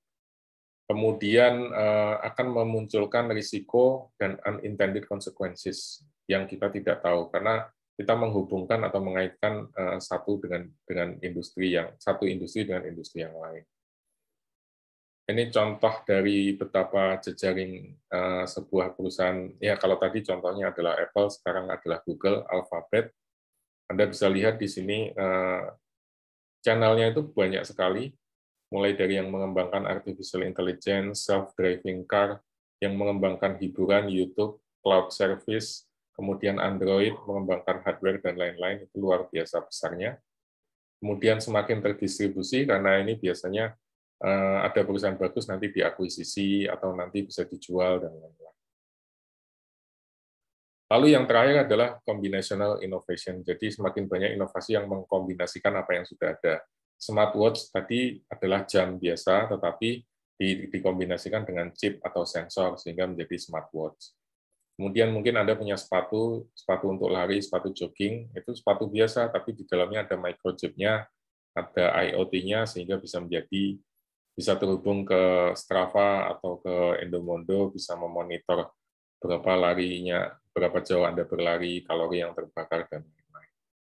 Ini yang kemudian menciptakan, nyambung lagi dengan digital platform tadi, kemudian menciptakan derivative innovation, hasil-hasil atau sisa-sisa yang bisa menjadi data yang dianalisis lebih lanjut. Nah, ini yang membuat nyambungnya tadi dengan combinatorial innovation, Mas dan Mbak sekalian. Jadi di sepanjang jalan ini kan ada teknologi internet, sosial media, mobile, cloud, big data, 3D printing, dan seterusnya. Kemudian sampai ke logistik, empowerment, food 2.0, dan lain-lain. Ini kan pada dasarnya adalah kombinasi ya. Kita bisa mengkombinasikan antara cloud service misalnya dengan logistik untuk membantu proses monitoring atau tracking misalnya. Kita bisa menggunakan sosial media untuk demokrasi 2.0, untuk misalnya pemungutan suara, atau untuk pemilihan wakil rakyat, atau pemilihan presiden, dan lain-lain. Kita bisa gunakan internet misalnya dengan mobil, connected car, ini akan menjadi smart car, self-driving car, dan seterusnya. Jadi pada dasarnya semua inovasi itu akan saling terhubung satu dengan yang lain, mengkombinasikan satu dengan yang lain, sehingga memunculkan trajektori yang baru. Jadi inovasinya, kalau yang konvensional kan ke sana nih, ke sebelah sana, nah yang baru ini akan membuat atau menciptakan jalan yang berbeda. Nah, sampai sini dulu mungkin kalau ada yang mau ditanyakan, barangkali silakan, Mas dan Mbak sekalian. Permisi Pak, mau bertanya Pak. Silakan Mas Wadli lagi. Mengenai big data sebelumnya Pak, kan ada yang menyinggung mengenai big data.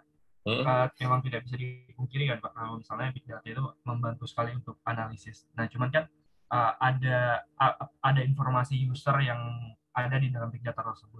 Kayak contohnya belakangan ini juga ada kasus terbocornya data-data konsumer di situ Pak. Nah, jadi kayak kita sebagai user atau sebagai konsumen itu bagaimana sih merespon data-data kita yang ada di big data tersebut, Pak? Dengan ada ancaman kebocoran data yang kita miliki, seperti itu, Pak. Dari sisi user ya, dari sisi user agak sulit, Mas, terus terang, karena kita begitu dia menjadi data yang homogen begitu, kita tidak tahu data ini akan dibawa kemana. Sekali lagi itu salah satu bentuk risiko dari inovasi yang sifatnya digital. Kalau Anda beli kain gitu ya, Anda beli kain terus kemudian mau dandake baju, bikin baju karena misalnya ini jadi seragam untuk bridesmaid atau teman Anda yang mau nikah atau keluarga Anda yang mau nikah. Anda bisa bawa bahan itu ke penjahit dan Anda tahu sekian meter dari sekian meter bahan itu akan digunakan sekian sentimeter, terus kemudian sisanya sekian, dan seterusnya. Anda tahu produknya, Anda tahu sisanya, Anda tahu prosesnya. Tapi dalam sistem digital sulit atau bahkan mungkin mustahil. Kita tidak tahu nih data kita kan ada location service-nya bisa dinyalakan ya. Itu apa sih yang digunakan sama Google atau sama apa namanya? Ini di sini kan ada location service-nya itu bisa dinyalakan. Apakah Google akan selalu memonitor kita ya? Apakah misalnya kalau kita mau menentukan jalan dari rumah mau ke kampus gitu, pakai Google Map, apa iya Google itu akan memberikan rute yang paling cepat, yang tidak ada macetnya, atau jangan-jangan dilewatkan ke rute yang orang pasang iklan misalnya. Itu kan kita tidak tahu ya. Kemudian termasuk tadi yang Anda sampaikan terkait dengan data pribadi kita, itu akan dikelola seperti apa gitu, karena data perbankan saja yang sudah diregulasi dengan sangat ketat bisa bocor. Anda kan mungkin sering dapat telepon tawaran untuk kartu kredit atau tawaran untuk pinjaman ini itu, fitur-fitur ini dan seterusnya. Jadi untuk yang konvensional saja bisa bocor, apalagi yang digital. Terus solusinya bagaimana? Saya nggak bisa memberikan jawaban sih, tapi kalau mau dimulai dengan yang paling mudah adalah dengan regulasi. Pemerintah harusnya membuat atau segera mengesahkan ini ada undang-undang untuk PDP, perlindungan data pribadi. Kemudian nanti juga mungkin akan ada undang-undang terkait dengan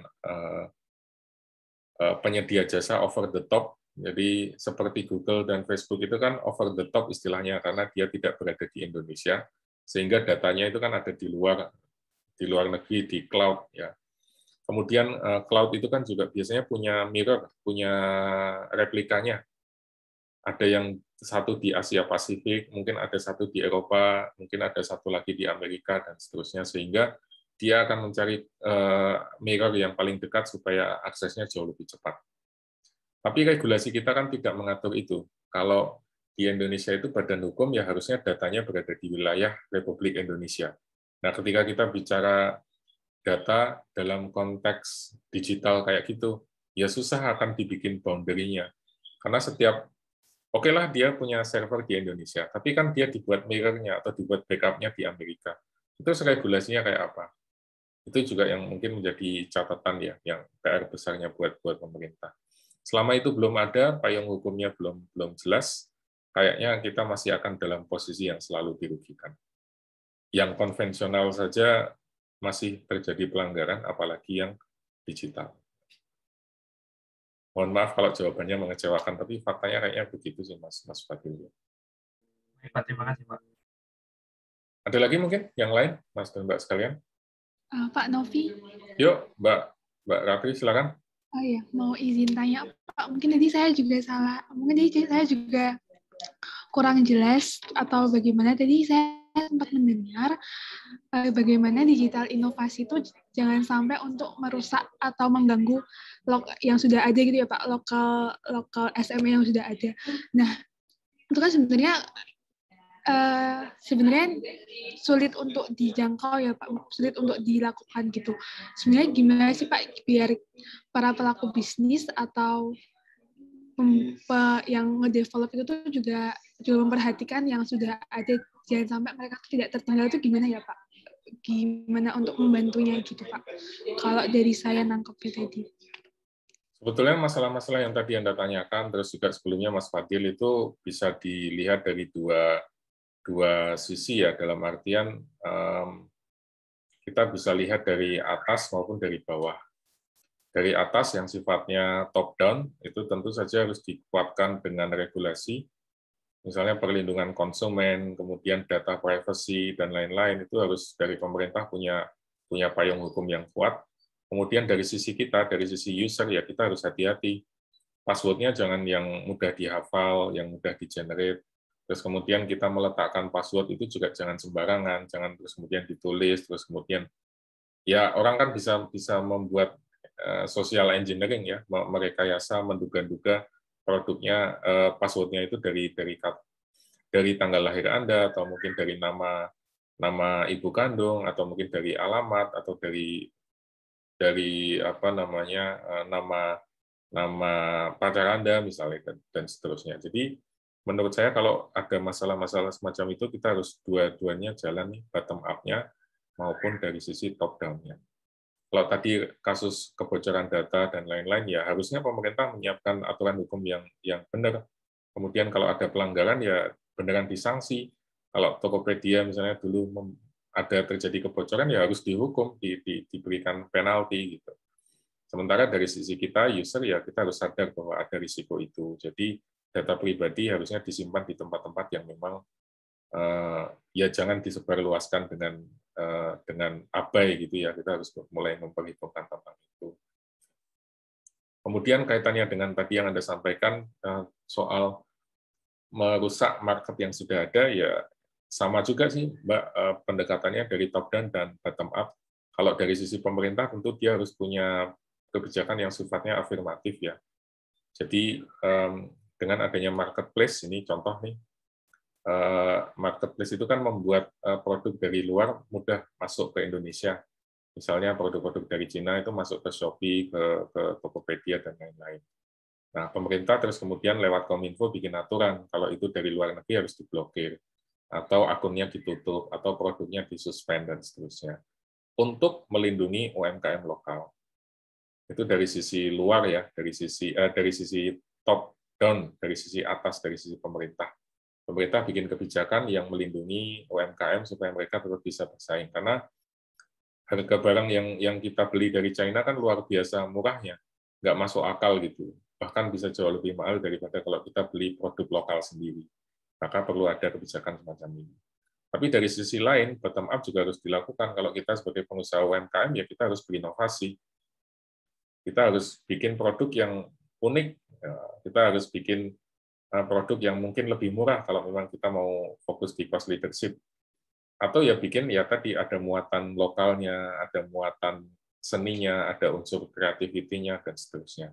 Sehingga ya jawaban saya sama sih Mbak Ratri dan Mas Fadil tadi, bahwa dua-duanya harus jalan, dari bottom up maupun dari top down. Dari bottom up ya dari kita sendiri, pelaku, user, customer.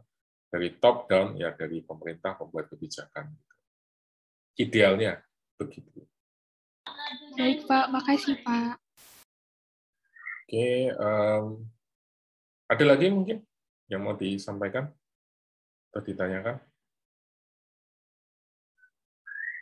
Atau kalau tidak ada, kita masuk ke tugas berikutnya ya. Jadi kemarin kita sudah belajar banyak nih. Yang pertama tentang introduction untuk Python coding dan programming di level 1, kemudian di level 2 kemarin tugas tentang Fundamental of Digital Innovation sudah dikerjakan di Padlet. Terima kasih banyak partisipasinya Anda semua. Kemudian yang ketiga kita akan membahas fokus tentang platform digital. Karena di era perekonomian digital ini segala sesuatunya berbentuk platform digital. Kali ini tugasnya bersifat kelompok, jadi saya minta Anda sekalian untuk menyiapkan presentasi singkat 15 menit, kemudian dipresentasikan di pertemuan depan. Anda akan saya bagi ke dalam beberapa kelompok ya. Ini ada, nanti saya share aja. Ada 6 kelompok. Yang pertama adalah Gojek, anggotanya. Ini 1, 2, 3, 4, 5, 6, 7, dan seterusnya. Kemudian yang kedua adalah Grab, kelompoknya. Kemudian yang ketiga adalah Bukalapak. Yang keempat adalah Tokopedia, kelima adalah Traveloka, dan yang terakhir adalah Ruang Guru. Ini adalah saya ambil dari unicorn-unicorn yang ada di Indonesia saat ini. Terus kemudian tugas Anda adalah menyiapkan presentasi singkat 15 menit untuk pekan depan dengan susunan anggota tadi, dan objek studi yang sudah ditentukan. Kalau Traveloka ya Traveloka, kalau Grab ya Grab, dan seterusnya. Lalu ceritakan platform itu kayak apa sih, model bisnisnya seperti apa, sumber revenue-nya seperti apa, ada keunikan-keunikan karakteristik tertentu misalnya. Bukalapak baru saja IPO, atau baru saja digugat oleh pemilik sahamnya karena harganya turun terus pada marah-marah di platformnya Apple Store dan Google Play Store dan App Store-nya Apple misalnya. Atau Gojek yang baru saja merger dengan Tokopedia misalnya, atau GoPay yang habis beli akuisisi Bank Jago dan lain-lain. Arah kebijakan, kemudian prediksi potensi dan lain-lain Anda bisa ceritakan di bagian yang pertama. Kemudian Anda yang berikutnya saya minta Anda bandingkan untuk melihat perspektif dari 3 sisi ya. Dari sisi pemilik platform. Jadi sebagai pemilik Gojek, bisnis Anda kayak apa, posisinya seperti apa, Anda punya competitive edge apa, keunggulan kompetitif apa, kemudian kira-kira Anda punya apa ya, punya core kompetensi di mana dan seterusnya. Kemudian dari sisi customer point of view. Dari sisi customer, kenapa ya orang menggunakan Gojek tidak menggunakan Grab misalnya? Kenapa ya orang suka pakai Tokopedia, kenapa tidak menggunakan Bukalapak? Nanti sebaliknya, yang melihat customer-nya Bukalapak, kenapa ya masih ada yang setia dengan Bukalapak, apa keunikan yang dimiliki, dan seterusnya. Lalu yang ketiga adalah perspektif dari sisi kontraktor, atau dari sisi partner, atau dari sisi mitra, worker. Jadi Anda bisa ambil misalnya kalau Gojek ya dari drivernya, kalau Tokopedia ya berarti dari penjual yang ada di sana. Kemudian kalau ruang guru ya jelas ya dari yang guru-guru praktisi yang membuat materi. Kemudian kalau Traveloka berarti dari mungkin dari pemilik hotel, travel agent, kemudian maskapai penerbangan yang menjadi mitra yang tergabung ke Traveloka. Dari sisi Travelokanya misalnya ada keluhan, dari sisi mereka ada keluhan atau komplain apa yang membuat mereka nggak suka dengan Traveloka misalnya, atau apa yang membuat mereka setia dengan Traveloka dan seterusnya. Jadi silakan dideskripsikan, diceritakan, kemudian nanti kita diskusikan di pertemuan mendatang. Lalu di sini ada beberapa bahan untuk diskusi. Ada materi videonya, kemudian ada paper-papernya, nanti silakan dilihat saja. Kemudian saya akan, atau saya share aja di sini ya. Saya share saja di chat filenya, nanti silakan ditelusur, kemudian dipelajari begitu. Lalu daftar kelompok juga sudah dibagi di sana, jadi nanti silakan dikoordinasikan, lalu dirumuskan. Ya. Tidak perlu semuanya, kan itu kelompoknya cukup besar ya, 10 orang, 11 orang, jadi tidak perlu semuanya presentasi, mungkin silakan Anda bagi-bagi deh gimana enaknya, siapa yang membuat, siapa yang mendesain, siapa yang nanti yang presentasi, siapa yang nanti menjawab pertanyaan, siapa yang nanti, ya tergantung ininya, job desk-nya terserah Anda, tapi intinya tidak perlu semuanya presentasi di hari ini. Mungkin itu dulu, Mas dan Mbak sekalian. Terakhir nih, sebelum saya tutup, kalau ada komentar atau pertanyaan, silakan. Atau kalau nanti ada yang misalnya pada saat mengerjakan tugas muncul pertanyaan atau kebingungan, ya ditanyakan aja bisa email langsung ke saya atau bisa lewat Mbak Kasarita. Kalau ada kebingungan atau kesulitan untuk mendapatkan paper atau artikel atau apapun. Gitu, Mas, Mbak. Terakhir nih, kalau ada komentar atau pertanyaan barangkali tentang tugasnya. Cukup jelas? Permisi, Pak. Saya mau bertanya terkait tugasnya. Silakan. Itu tadi kan ada poin yang kita melihat dari perspektif customer ya, Pak. Terus tadi dicontohkan kita bisa analisis misalnya kenapa lebih pilih Grab daripada Gojek dan seterusnya. Nah, itu berarti kita juga melakukan analisis terhadap kompetitornya ya, Pak? Bisa dari sisi, bisa dilihat dari cost customer-nya saja, terus Anda juga bisa compare dengan kompetitornya. Atau bisa juga dengan kompetitor yang tidak langsung ya. Kenapa misalnya orang membeli tiket konser dari Traveloka gitu, kenapa tidak membeli langsung ke penyelenggara konsernya? Itu kan dua industri yang berbeda. Anda juga bisa bandingkan ke sana. Oke, baik, terima kasih Pak.